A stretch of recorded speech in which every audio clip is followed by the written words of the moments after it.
സൂര്യൻ മങ്ങിത്തുടങ്ങി. ചെമ്മണ്ണ് നിറഞ്ഞ് വീതി കുറഞ്ഞ് വളഞ്ഞു തിരിഞ്ഞു പോകുന്ന ഒരു പരുത്ത പാതയിലൂടെ ഒരു വാഹനം പോകുന്നു. കോഴിക്കോട് പട്ടണത്തിൽ താമസിക്കുന്ന ഒരു പണക്കാരനാണ്.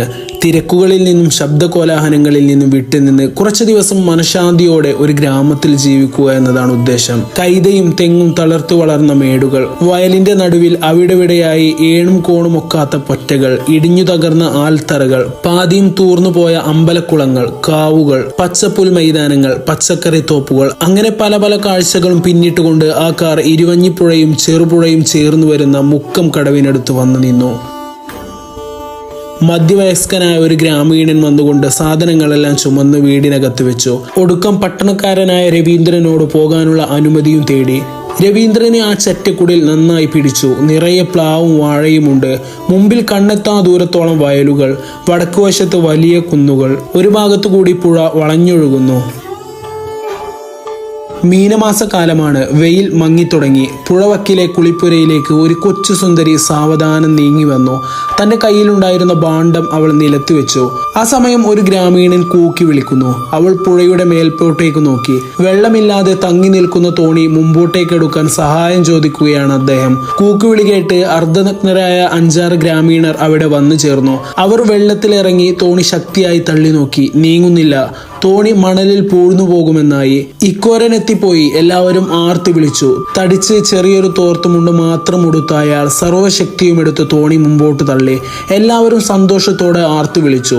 തോണിക്കാരൻ തോണിയിൽ കയറി തുഴഞ്ഞുപോയി. മാളു തന്റെ ഭാണ്ഡമഴിച്ചു. അതിൽ നിന്നും ഓരോ വസ്ത്രങ്ങൾ എടുത്തു വെള്ളം നനച്ചു. അവൾ ഉടുത്ത മുണ്ടഴിച്ച് ചെറിയ മറ്റൊരു മുണ്ടെടുത്തു. എന്നാൽ ഇതെല്ലാം രവീന്ദ്രൻ കാണുന്നുണ്ടായിരുന്നു. യൗവനത്തിന്റെ പുതുപരിമളം പരത്തുന്ന ഒരു ഗ്രാമീണ രൂപം. അയാൾ പതിയെ മന്ത്രിച്ചു. കുളി കഴിഞ്ഞ് അവൾ പോകുമ്പോഴാണ് അവൾ അയാളെ കണ്ടത്. അവൾ രവിയെ മനസ്സിലാക്കി. 2 ദിവസം മുമ്പ് തന്നെ പട്ടണത്തിൽ നിന്നും ഒരു സുന്ദരൻ വരുന്നുണ്ടെന്ന വിവരം നാട്ടിൽ പരന്നിരുന്നു. അവൾ ഒരു ചെറിയ പുഞ്ചിരിയോടെ മുമ്പോട്ട് നടന്നു. കുറെ ദൂരം മുമ്പോട്ട് നടന്നപ്പോൾ അവൾ പതിയെ ഒന്ന് പിറകിലേക്ക് നോക്കി. അപ്പോഴും അയാൾ അവളെ തന്നെ നോക്കുന്നുണ്ടായിരുന്നു. ദിവസങ്ങൾക്ക് ശേഷം ഞായറാഴ്ച ചന്തയിൽ വെച്ച് തന്നെ ആരോ ശ്രദ്ധിക്കുന്നുണ്ടെന്ന് മനസ്സിലാക്കി അവൾ പിറകോട്ട് നോക്കി. അന്ന് കണ്ട അതേ കണ്ണുകൾ തന്നെ. ഞായറാഴ്ച ദിവസം ഗ്രാമത്തിൽ ചന്തയാണ്. അന്ന് വലിയ തിരക്കായിരിക്കും. ഒരുപാട് കച്ചവടക്കാരുണ്ടാവും. അതിൽ അവൾ ഒരുപാട് സാധനങ്ങൾ വാങ്ങാൻ ആഗ്രഹിച്ചിരുന്നു. പല സാധനങ്ങളും അവൾ എടുത്തു മാറ്റി. പക്ഷെ വില ഒക്കാത്തത് കാരണം അതൊന്നും അവൾക്ക് വാങ്ങാൻ സാധിച്ചില്ല. അന്ന് അവൾക്ക് അയാൾ ഒരു സോപ്പും വസ്ത്രവും സമ്മാനമായി മറ്റൊരാളുടെ കയ്യിൽ കൊടുത്തയച്ചിരുന്നു. പിറ്റേന്ന് വീണ്ടും അയാൾ കുളിക്കടവിലേക്ക് വന്നു. അവളെ തന്നെ ലക്ഷ്യം വെച്ചു. വെള്ളത്തിലിറങ്ങിയപ്പോഴായിരുന്നു അവൾ അയാളെ കണ്ടത്. പിടികൊടുക്കാതെ അവൾ നീന്തി അകന്നു. കുളി കഴിഞ്ഞ് തിരിച്ചു വരുമ്പോൾ ചെറിയ നാണത്തോടെ അയാൾ ചോദിച്ചു, സോപ്പിന് നല്ല മണമുണ്ടല്ലേ? അവൾ ഒന്നും മിണ്ടാതെ ഒന്ന് പുഞ്ചിരിച്ചുകൊണ്ട് നാണത്തോടെ തന്റെ കുടിലിലേക്ക് ഓടി. അന്ന് സന്ധ്യയ്ക്ക് രവി വയലുകളിൽ ചുറ്റി നടക്കാൻ പോയപ്പോൾ അവളുടെ ഗൃഹം കണ്ടുപിടിച്ചു. ഫലവൃക്ഷ സമൃദ്ധമായ ഒരു പറമ്പിന്റെ നടുവിൽ പുല്ലുമേഞ്ഞ ഒരു ചെറിയ ഓലപ്പുര, മുൻവശത്ത് ചാണകം തെളിച്ച് വൃത്തിയാക്കിയ വിശാലമായ മുറ്റം, 3-4 പശുക്കളുള്ള ഒരാല, ഒരറ്റത്ത് ഒരു ഉയർന്ന പുല്ലുമേട. നദീതീരത്ത് വെച്ച് തന്നെ നിത്യേന എന്ന പോലെ രവിയും മാളവും തമ്മിൽ കണ്ടെത്തി തുടങ്ങി. അങ്ങനെ കണ്ട് പരിചയം വർദ്ധിച്ചു. അവൾക്ക് കുറേശ്ശെ മിണ്ടിത്തുടങ്ങാനുള്ള ധൈര്യം കൈവന്നു. രവിയുടെ ചോദ്യങ്ങൾക്ക് ഉണ്ടെന്നോ ഇല്ലെന്നോ അവൾ ഉത്തരം നൽകി. ആ അതിരും ക്രമേണ കടന്നു. അവർ തമ്മിൽ പല പല സംഭാഷണങ്ങളും നടന്നു. രവി കൊടുത്ത സമ്മാനങ്ങൾ അവൾ ശങ്ക കൂടാതെ തന്നെ സ്വീകരിച്ചു. അങ്ങനെ ആ നാടൻ പക്ഷി ഏതാണ്ട് ഇണങ്ങിത്തുടങ്ങി എന്ന് രവിക്ക് മനസ്സിലായി. ഒരു നാൾ രവി അവളോട് ചോദിച്ചു, ഇന്ന് സന്ധ്യ മയങ്ങിയാൽ നീ ഇവിടെ വരുമോ? നമുക്കിവിടെ നിലാവത്ത് ഈ മണ്ണിൽ കുറെ നേരം സംസാരിച്ചിരിക്കാം. ഒറ്റക്ക് അവിടെ ഇരുന്ന് എനിക്ക് വെറുത്തു. രവി തന്റെ ഏകാന്തതയെ പറ്റി സൂചിപ്പിച്ചപ്പോൾ മാധുവിന് സഹതാപം തോന്നി. അവൾ പറഞ്ഞു, ഞാൻ വരാമായിരുന്നു, പക്ഷെ വല്ലോരും കണ്ടാലോ? രവി പറഞ്ഞു, രാത്രി ഇവിടെ ആര് വരാനാണ്? വല്ലോരും വന്നാൽ തന്നെ നമുക്ക് ഈ കുളിപ്പുരയിൽ ഒളിഞ്ഞിരിക്കാം. അവൾ ഉത്തരമൊന്നും പറഞ്ഞില്ല. അങ്ങനെ മൗനാനുവാദമിട്ട് രവി അവൾക്കായി കാത്തിരിക്കാൻ തുടങ്ങി. സമയം ഒരുപാട് ഇരുട്ടി. പക്ഷെ അവളെ കാണാനേയില്ല. ഒരുപാട് ക്ഷമിച്ചു പിടിച്ചിരുന്നു. പക്ഷെ ഇല്ല, അവളെ കാണാനില്ല. കുറച്ച് സമയം കഴിഞ്ഞപ്പോഴാണ് 10 വാര അകലെ നിന്ന് ഒരു വെളുപ്പ് രവിയെ ആകർഷിച്ചത്. വെളുത്തു മുണ്ടുമുടുത്ത് ശിരസ്സു മറച്ച് ഘനീഭവിച്ച നിലാവ് പോലെ അവളിതാ നീങ്ങി വരുന്നു. രവിയുടെ കരൾ ആനന്ദം കൊണ്ട് പുളച്ചു. വിജയത്തിന്റെ ഒരു നേരിയ പുഞ്ചിരി അയാളുടെ മുഖത്ത് അനുഭവപ്പെട്ടു. എന്നാൽ ആ കൂടിക്കാഴ്ചയിൽ അവർക്ക് കൂടുതൽ സംസാരിക്കാനൊന്നും കഴിഞ്ഞില്ല. അവൾ പെട്ടെന്ന് തന്നെ തന്റെ കുടിലിലേക്ക് ഓടിക്കയറുകയാണ് ഉണ്ടായത്. പിന്നീട് വീണ്ടും ഇതുപോലൊരു അവസരത്തിന് വേണ്ടി രവി അവളുടെ മുമ്പിൽ കെഞ്ചി. എങ്കിലും വീണ്ടും ഇവൾ സമ്മതിച്ചു. അന്ന് അർദ്ധരാത്രി മാലു വന്നു. രവി വിചാരിക്കുന്നതിൽ നേരത്തെയായിരുന്നു വന്നിരുന്നത്. ചെറിയ മടിയുണ്ടായിരുന്നു അവൾക്ക് വരാൻ. പക്ഷെ രവിയുടെ മനസ്സിൽ വീണ്ടും ഒരു ചോദ്യചിഹ്നമായി നിന്നു. ഇന്നും അവൾ ഓടുമോ? പക്ഷെ അയാളെ കണ്ടപാടെ അവൾ പൊട്ടിക്കരഞ്ഞു. ഒരുപാട് സമയം കരഞ്ഞതിന് ശേഷം രവി വീണ്ടും വീണ്ടും ചോദിച്ചുകൊണ്ടേയിരുന്നു, നീ എന്തിനാണ് കരയുന്നതെന്ന്. പക്ഷെ അവൾ യാതൊന്നും പറഞ്ഞില്ല. എങ്കിലും അവസാനം അവൾ പറഞ്ഞു, ഞാൻ ഒരെട്ടും പൊട്ടും തിരിയാത്ത പെണ്ണാണ്. എനിക്ക് അച്ഛനും അമ്മയും ആങ്ങളമാരുമില്ല. വല്ല മാനക്കേടും വന്നാൽ പിന്നെ. അവൾ ഒന്ന് പറഞ്ഞ് പെട്ടെന്ന് അവസാനിപ്പിച്ചു.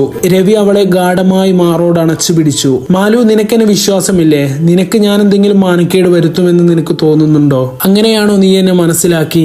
അവർ അന്ന് പിരിഞ്ഞപ്പോൾ ചന്ദ്രൻ അസ്തമിച്ചു കഴിഞ്ഞിരുന്നു. രവി അവളുടെ വീട് വരെ അവളെ അനുഗമിച്ചു. രണ്ടുപേരും അവരവരുടെ വീട്ടിൽ പതിയെ മയക്കത്തിലേക്ക് വീണു. ഇരുവരും ഒരുപാട് സ്വപ്നങ്ങളോടെ അന്ന് രാത്രി കിടന്നുറങ്ങി. വസന്തചന്ദ്രനെ പോലെ തന്നെ ഓരോ രാത്രി കഴിയും തോറും അവരുടെ പ്രണയവും പ്രണയലീലയും വർദ്ധിക്കുവാൻ തുടങ്ങി. അവരുടെ നിശാസമ്മേളനങ്ങൾക്ക് അന്തരീക്ഷത്തിലെ 1000 നക്ഷത്രങ്ങൾ നിത്യസാക്ഷികളായി നിലകൊണ്ടു. അവരുടെ കൂടിക്കാഴ്ചകളും പ്രണയവും നീണ്ടുകൊണ്ടിരുന്നു. സന്ധ്യയായാൽ ആ കുഗ്രാമം മയക്കത്തിലേക്ക് പോകും. എന്നാൽ അവർ ഉണർന്നിരിക്കും. വീട്ടിലുള്ളവരെല്ലാം ഉറങ്ങിയെന്ന് മനസ്സിലാക്കിയാൽ മാളു പുഴ നീന്തിക്കടന്ന് അവന്റെ വീട്ടിലെത്തും. വീട്ടിലെത്തുമ്പോൾ അയാൾ അവളെ ചേർത്ത് പിടിക്കും. ശരിക്കും അയാൾ ഒരു പ്രേമ മാന്ത്രികൻ തന്നെയാണ്. അവളെ പോലെ എത്ര സുന്ദരിമാർ അയാളുടെ കൈകളിൽ. അവൾ പണ്ടത്തതിനേക്കാൾ മാറി തുടങ്ങി. ലജ്ജിക്കേണ്ട ഘട്ടങ്ങളിൽ അവൾ ധൈര്യം കാണിച്ചു. അവൾ പ്രണയത്തിന്റെ അഗ്നിയിൽ ആളിക്കത്തി. ഒരിക്കൽ രാത്രി അവന്റെ വീട്ടിൽ നിന്നും അവൾ തിരിച്ചു പോരാനിരിക്കെ അവരൊരു പാട്ട് കേട്ടു. ആ പ്രാകൃതമായ പാട്ട് കേട്ട് രവി പൊട്ടിച്ചിരിച്ചു. മാളു പതുക്കെ പറഞ്ഞു, ഇക്കോരന്റെ പാട്ടാണ്. രവി ചോദിച്ചു, ഏതാണ് ഇക്കോരൻ? അവൾ തുടർന്നു, അയാൾ ഒരു സാധുവാണ്. എല്ലാവർക്കും ഒരു സഹായിയാണ്. ആർക്കും ഒരു ഉപദ്രവമില്ല. രാവിലെ തൊട്ട് ഉച്ച തിരിയുന്നതുവരെ കൈക്കോട്ട് കിളക്കുകയോ കന്നുപൂട്ടുകയോ വണ്ടി കെട്ടുകയോ ചെയ്ത് പുത്തൻ സമ്പാദിക്കും. വൈകുന്നേരം തൊട്ട് നട്ടപ്പാതിര വരെ കള്ളും കുടിച്ച് പാട്ടുപാടിക്കൊണ്ട് നടക്കും. ഇതാണ് അയാളുടെ തൊഴിൽ. എല്ലാവരും അയാളെ മദിരാശി ഇക്കോരൻ എന്നാണ് വിളിക്കാറുള്ളത്. എങ്കിലും എല്ലാവർക്കും അയാൾ പ്രിയപ്പെട്ടവൻ തന്നെ.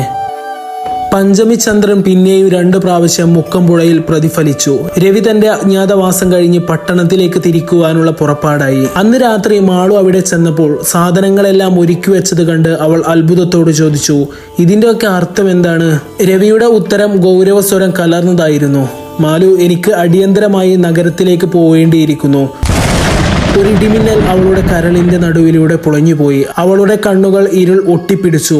രവിക്ക് അവിടെ വിടേണ്ടി വരുമെന്ന് അവൾ ഒരിക്കലും ചിന്തിച്ചിട്ടേ ഇല്ലായിരുന്നു. ഇപ്പോൾ ഇതാ അപ്രതീക്ഷിതമായി ഒരു യാത്ര പറയൽ. അവൾ രവിയുടെ അടുത്തേക്ക് ചേർന്നു നിന്നു. എന്നെയും ഉപേക്ഷിച്ചു പോവുകയാണോ?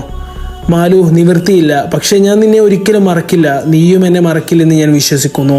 അയാൾ പെട്ടി തുറന്നു. 10 രൂപയുടെ ഒരു നോട്ടെടുത്ത് അവൾക്ക് കൊടുത്തു. അവൾ അത് വാങ്ങുവാൻ മടിച്ചില്ല. ഉറുപ്പിക എന്ന നിലയ്ക്കല്ല, കാമുകന്റെ ഒരു ഉപഹാരമായി മാത്രം. നടക്കുന്നതെല്ലാം യാന്ത്രികമായി അവൾക്ക് തോന്നി. അവൾ ഒരക്ഷരം പറയാതെ നിശബ്ദയായി യാത്ര പറഞ്ഞു. അവൾ ഒരു പ്രേതത്തെ പോലെ പുഴ കടക്കുമ്പോൾ ദൂരെ നിന്ന് ഇക്കോരന്റെ ഒരു പാട്ട് വ്യക്തമായി കേട്ടു.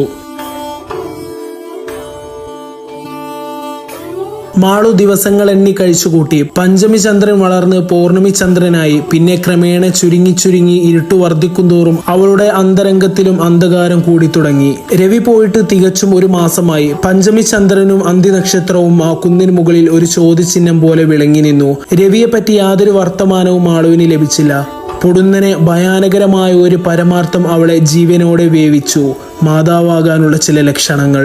അവിവാഹിതയായ ഒരു മാതാവ്. നാട്ടിൻപുറങ്ങളിൽ അവളുടെ അവസാനത്തെ സ്ഥാനം. കയറിന്റെ കുരുക്കോ കുളമോ പുഴയോ മാത്രമായി അവൾ അവസാനത്തെ ഉത്തരം കണ്ടു. കത്തിക്കരിയുന്ന കരളുമായി അവൾ ഇത്രനാളും ആ പിരിഞ്ഞുപോയ കാമുകനെ കാത്തിരുന്നു.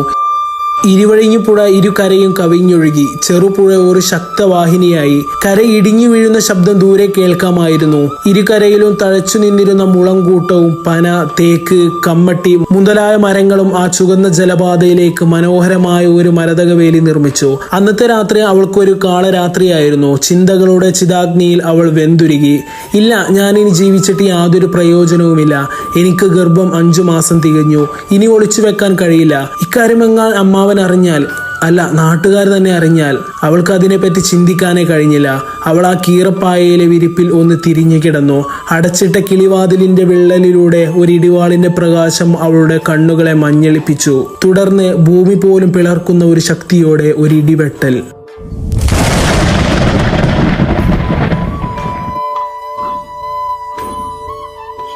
ഇതുപോലെയുള്ള മനോഹരമായ കഥകൾക്ക് വേണ്ടി ഈ ഒരു ചാനൽ ഇപ്പോൾ തന്നെ മറക്കാതെ സബ്സ്ക്രൈബ് ചെയ്ത് നോക്കുക.